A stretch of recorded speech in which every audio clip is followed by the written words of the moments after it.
Hi, I'm Garrison Webster. This is Taylor Schneider, Caleb Morongi, Atlanta Groff, and John Harold, and we will be presenting on capital punishment.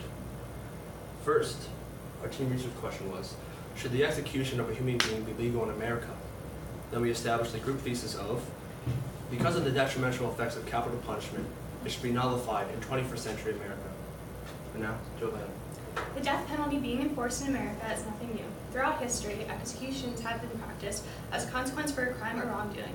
While the methods have evolved over time, one question remains: should the death penalty be legal? There is no doubt that responses to this question vary. Whether reasoning is drawn from religion, ideals, or simple rationale, the answer to this inquiry should be an irrefutable no. Now to Caleb. My name is Caleb, and I have the historical lens. My thesis was that the death penalty should be abolished because it promotes racism, and the rest of the world is removing the death penalty. Here's a little history on the death penalty. From early America to 1888, hanging was a primary form of execution. In 1888, New York introduced electrocution as a new form of execution.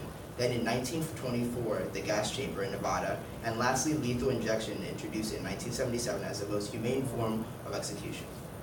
This leads me to my first claim, that the death penalty promotes racism.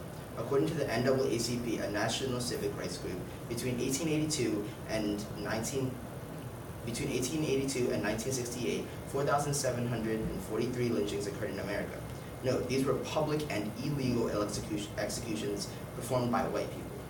In addition, the execution database, a national database, states that 304 black people were killed between 1977 and 2018 with white people as the victims, and only 34 white people were killed with black people as the victims, a 1-to-10 ratio, white to black. This statistic by itself shows that racism is a trend in our country that needs to end. This leads me to my final claim, that around the world, capital punishment is being erased. Over 2/3 of the world has completely removed the act of the death penalty. European countries used to behead and severely torture people to death, but have eliminated it altogether. Our country must do the same. Now to John. I'll be looking at the economic perspective of the death penalty.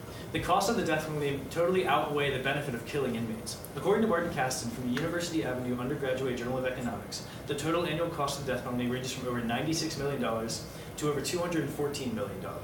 This includes everything from the investigation to the burial of the criminal. Kasten also states that the capital trials are 3.5 times longer than normal trials, and this means that the jurors and the lawyers are all paid 3.5 times more than their normal rates. There are doctors, executioners, and guards all paid extra fees just because of the capital punishment. The guards are paid just to keep the prisoners from killing themselves. The executioners paid over $300 per flip of the switch to kill the executioner, and the doctors are paid extra just to pronounce them dead. Different states also spend multiple amounts of money on the death penalty. Paul Cavey, a professor at Virginia Commonwealth University and an award-winning correctional administrator, found that New Jersey's death penalty annually cost the state an additional $22.8 million over the estimated cost of the life imprisonment system. In a 1987 study, found that the death penalty process would cost Kansas an extra $14 million annually. Those are just the physical costs. However, there are many more figurative costs, and these are the amount of innocent people that are killed by the death penalty.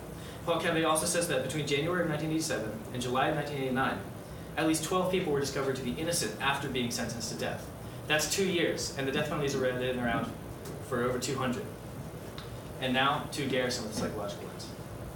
I was in charge of the psychological lens, and my thesis was, capital punishment should be banished from the United States due to the negative psychological effects it holds on the inmates and their families. I would first like to draw the attention to the inmates who are psychologically affected by capital punishment. The death row phenomenon, often referred to as the death row syndrome, reflects the psychological effects inmates may experience while over a prolonged period of time. This can cause many serious mental issues such as anxiety, depression, and sometimes even suicide. For example, Ariel Castro was a death row prisoner who committed suicide after his cell after 1 year of isolation.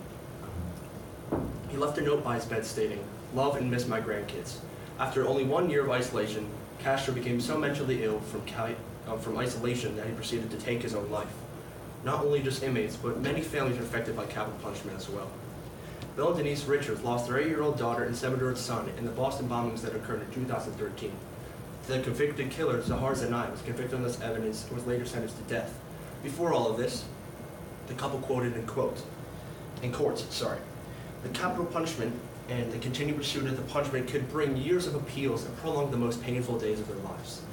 This statement provides their fear of the future and their mental state if this execution were to take place. And now to Taylor. Thanks, Gary. When looking at capital punishment from the political perspective, it is important to consider the most powerful political force in America, the constituents, the voters, the public. The power of the grassroots in America is starting to show opposition to capital punishment, as sheer numbers show a trend in increasing opposition and decreasing support of the death penalty. This leads me to my thesis, that the death penalty should not and will not exist for much longer in the United States when looking at this politically. According to Pew Research Center, opposition to the death penalty is now at its highest since 1972. In more than 4 decades, capital punishment has not been more unpopular than it is right now, which is sitting at around 49% in favor and 42% opposed. This can be attributed to the fact that the largest generation right now, millennials, tend to be more liberal. Liberals tend to be more opposed to the death penalty, and conservatives tend to be in favor of it. In conclusion, the trends show that the death penalty is becoming more unpopular, and as a result, America is simply a political movement away from abolishing the death penalty. And now to Atlanta. My name is Atlanta, and I took the ethical lens while arguing against the death penalty. Capital punishment in the 21st century is unethical and therefore should be abolished.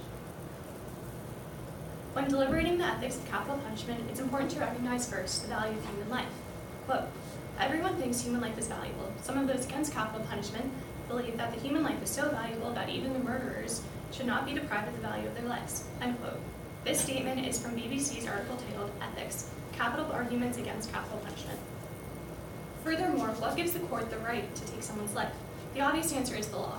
However, should that really be the deciding factor in determining whether someone lives or dies when the law is the very component that put these criminals in jail to begin with? Markenstazzo recognized this irony and stated in an excerpt from the book, Just Revenge, Costs and Consequences of the Death Penalty, quote, if killing someone is morally wrong, it is wrong for both the individual and the state, end quote. My third and final claim is that capital punishment is cruel and unusual. A professor of ethics named Robert Kirstein spoke to this by saying, quote, the only argument with substantial merit is that which holds that capital punishment is unconstitutional because the pain and suffering it involves cannot be shown to be justified by its effectiveness as a deterrent, and must therefore be regarded as an irrational imposition of pain and suffering until such time that it can be shown that it is a more effective deterrent than less severe punishments would be, end quote. Now to Taylor. Despite all the evidence against it, the death penalty is still supported by and argued for by a slight majority of Americans. The most popular argument for the death penalty is the idea of retribution, or also known as an eye for an eye. The notion that the most heinous crimes are punishable by death.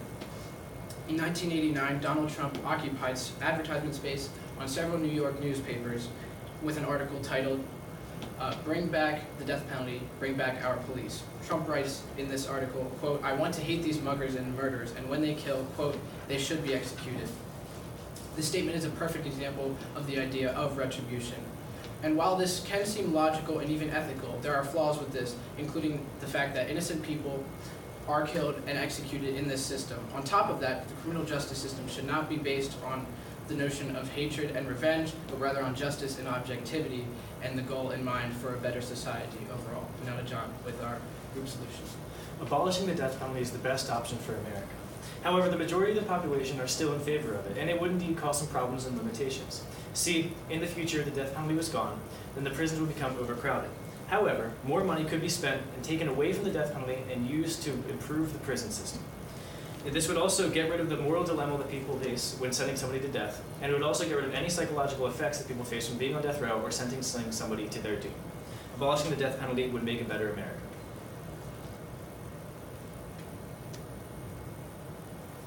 Atlanta.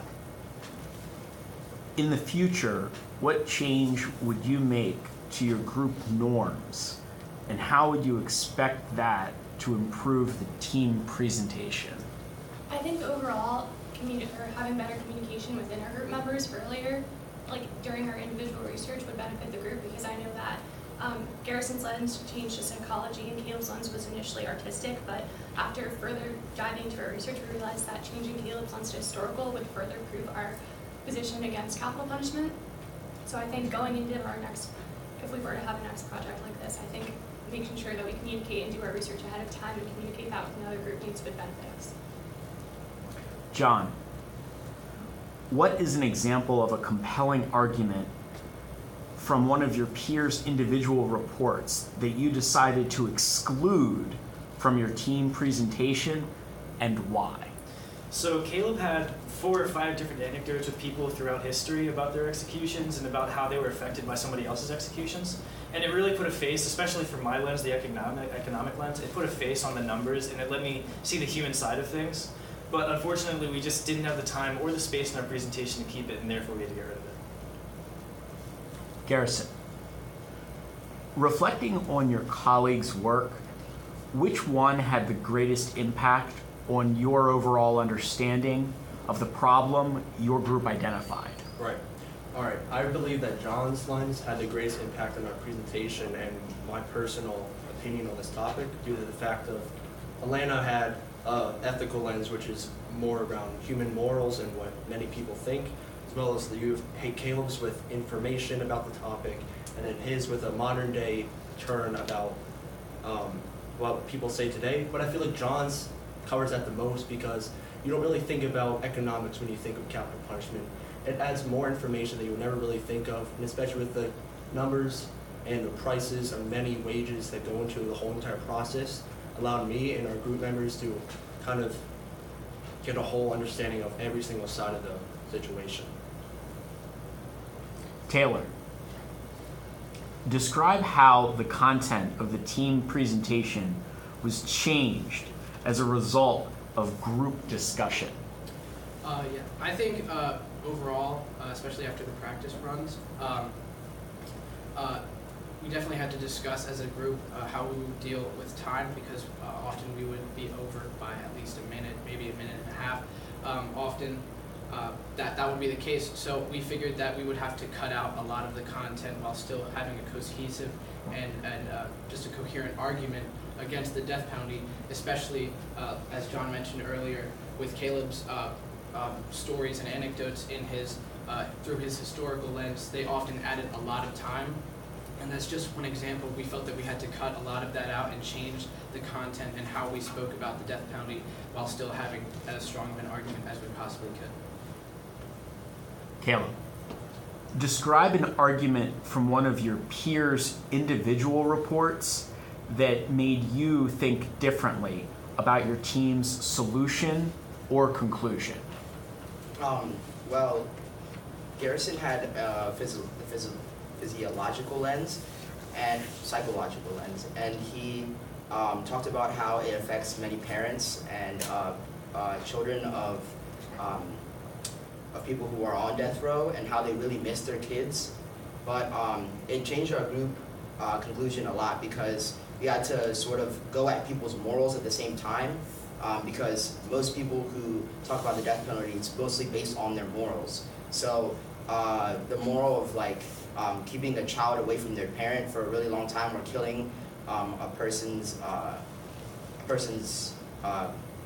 father or mother who's on death row, it really changed how we were going to direct our conclusion.